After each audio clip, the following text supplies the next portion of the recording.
Hello, I'm CG Ian. This is a quick video to show how to move image in a frame in Canva. After starting Canva, we can go to choose a template. I will use presentation. And then we can add frames. We can go to elements and then go to bottom. We can find frames here. Click it.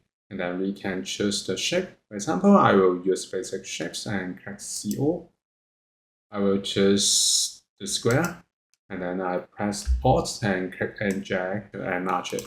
Now we can add photo. We can go to uploads and upload image file from your hard disk, or you can upload image from your apps.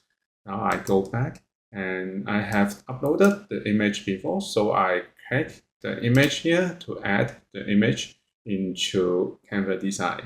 Now I click and drag into frames. If you want to move the crop area for the photo, we can double click and we can move the image, or we can resize it and move it here, and we can rotate and move it here, and then click on the empty space to complete the cropping.